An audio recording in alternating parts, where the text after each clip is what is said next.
librement. Et là, c'est vrai qu'on est vraiment au cœur du sujet, puisqu'on a un metteur en scène qui adapte sa pièce de théâtre au cinéma. Et puis dans sa pièce de théâtre déjà, il joue avec la pièce de Shakespeare, et donc là on n'a pas seulement une pièce dans la pièce, mais une pièce dans la pièce dans la pièce, voilà, sur la pièce, hors de la pièce. Donc là, quand j'ai revu ce film, je me suis dit, alors lui vraiment il est dans notre sujet, il faudra vraiment qu'on revienne dessus. Est-ce que je peux... Je suis en train de regarder dans mon bouquin parce que j'avais fait une liste de films qui me paraissaient intéressants à citer, et effectivement je ne cite pas celui-là. Donc ça veut dire probablement que j'ai considéré à cette époque-là qu'on était dans les marges. Hein, on est dans les marges. Moi je pense que, si vous voulez mon avis, c'est un bon scénario, mais c'est pas un très bon film. Hein.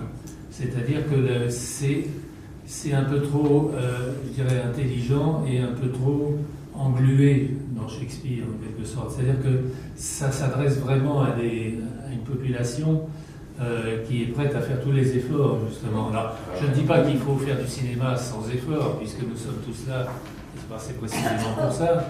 Nous sommes tous d'un niveau intellectuel tel que nous pouvons affronter des films difficiles, bien sûr. Mais moi, j'ai pas été entière. Enfin, j'ai trouvé ça amusant, si vous voulez. Mais pour moi, ça ne marque pas une date dans ce cinéma-là.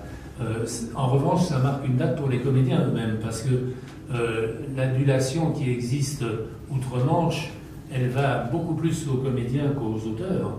Hein. Et donc, pour les comédiens, je crois que c'est important. Alors, il y a aussi, évidemment, tout le second degré, toute cette espèce d'humour. Bon, et c'est vrai que... pourquoi pas, après tout, donner la parole à des personnages secondaires. Mais on sent un petit peu l'exercice de style, je trouve. Et je trouve pas ça totalement convaincant, mais c'est mon avis. Je suis tout à fait d'accord avec vous sur ce point-là. Simplement, je trouve que c'est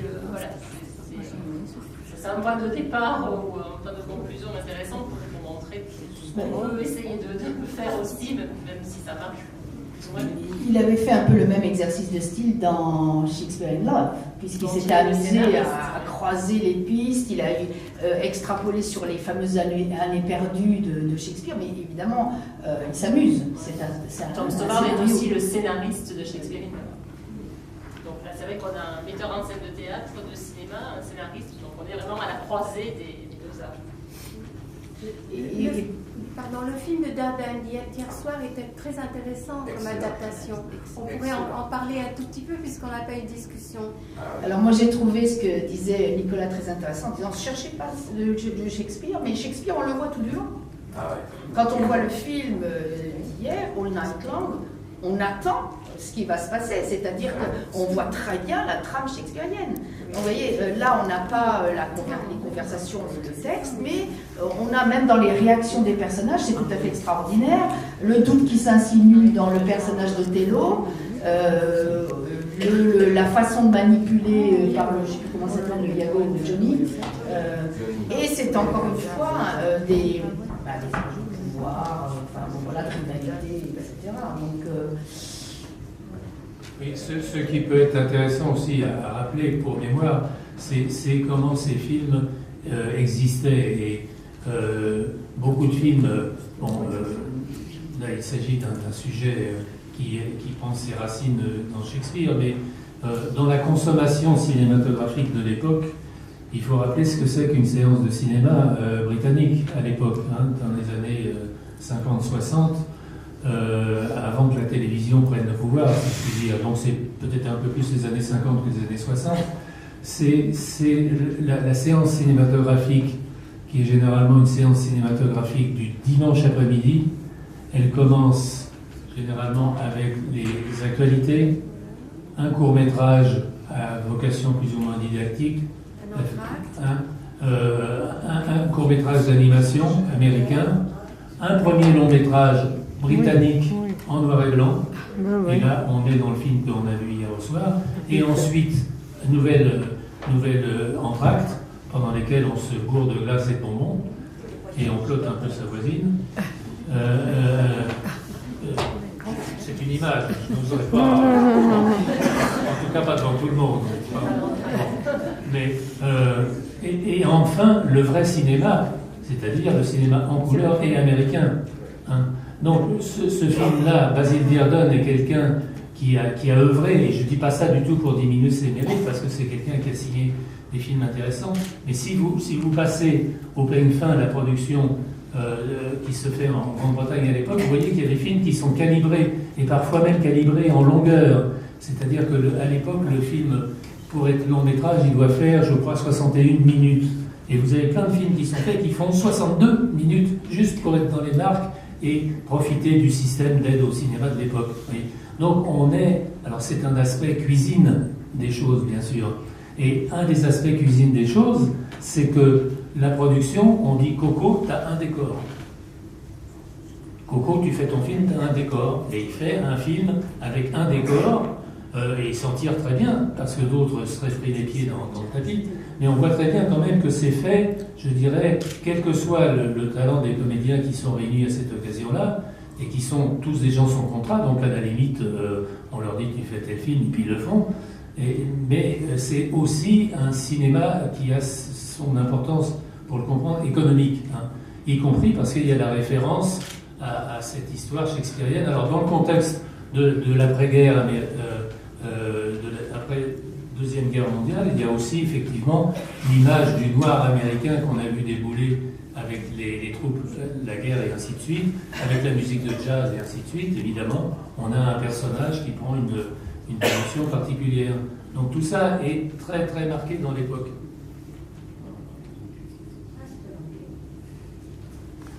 Je peux juste demander le film à Madagascar, c'est en quelle langue? C'est en anglais, c'est en français sous-titré en anglais. Parce qu'il est franco-britannique. Oui, d'accord. Oui, les deux films. Ouais. Et c'est possible de voir ce film ou je ne sais pas s'il y a des DVD qui circulent via Internet. Moi, j'avais eu Ouais, c'est pas facile à trouver. Peut-être que maintenant, il a produit quelques DVD, mais c'était vraiment... il en a distribué quelques-uns comme ça. Il faut voir sur Amazon. En général, on voit Amazon et on trouve des choses... On a encore le temps pour 2-3 petites questions avant de libérer la salle pour les répétitions du concert de ce soir. Donc je vous laisse la parole. Je crois que beaucoup, bien sûr, on pourra encore parler longtemps sur le sujet. Je crois que les interventions se sont bien enchaînées, ont été bien complémentaires, ont ouvert beaucoup de perspectives. Est-ce que vous avez des questions ou est-ce qu'il y a des choses qui ont été dites ou des films mentionnés sur lesquels vous souhaiteriez qu'on revienne? Moi, si je pouvais rajouter juste une chose concernant le film que vous allez voir ce soir, Stage Beauty, qui est un très beau film, il faut savoir aussi qu'il y a eu des productions, et c'est un film qui a été fait à partir de productions théâtrales. Et donc, un personnage important derrière le réalisateur, donc Richard Eyre, c'est Jeffrey Hatcher, qui a donc fait le scénario et qui a réalisé qui a fait la réalisation sur scène. Et c'est encore une pièce de théâtre qui s'appelle Complete Female Beauty, qui passe actuellement, donc qui existe en parallèle avec le film. Donc souvent on a des films qui viennent en fait de production théâtrale, avec évidemment des ajustements.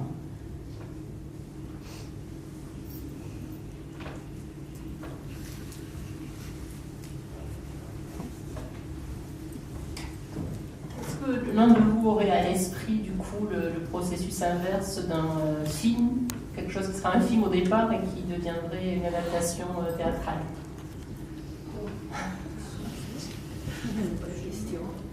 Est-ce que Shakespeare in Love, c'est pas une pièce de Shakespeare, mais est-ce que Shakespeare in Love a été adapté en comédie musicale à Londres? Oui, ouais. Le film. Oui, le passage vers la comédie musicale, il est assez. Voilà. Au théâtre, en termes de comédie musicale, ça arrive. On a eu l'an dernier le cas de Gorinda Chadha, qui n'a pas pu être des nôtres parce qu'elle était en train de monter la comédie musicale de Peninsula Beckham. Si vous avez d'autres, on va peut-être arriver à les coincer enfin.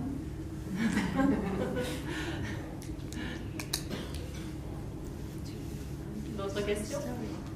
C'est quand même un exemple très important.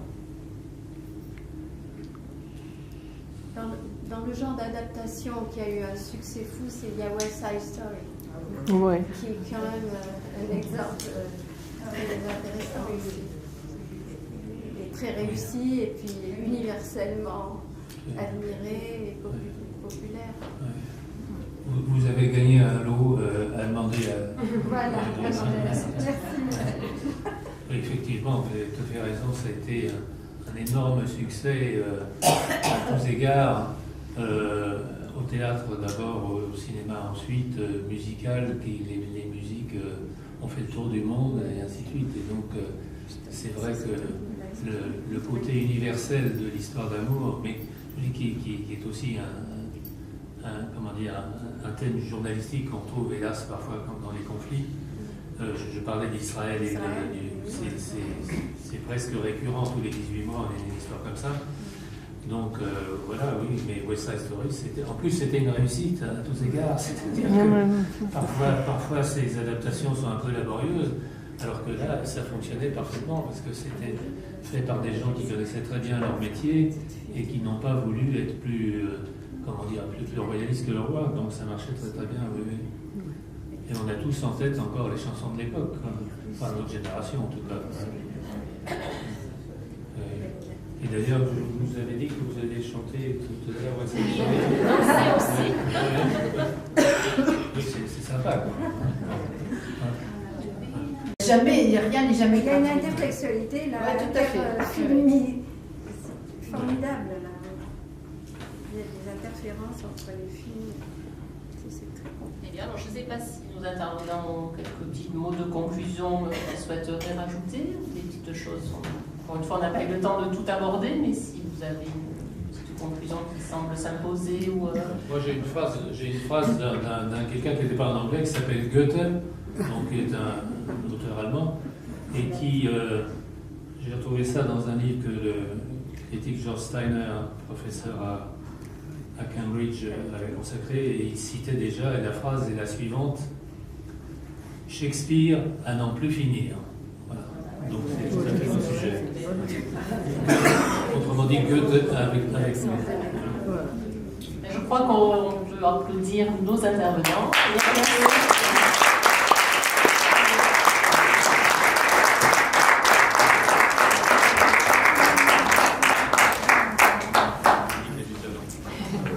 Donc pour encore plus de Shakespeare dans les livres, cette fois rendez-vous à 17h30 à la librairie Diderot et puis on se retrouve à 19h pour de la musique.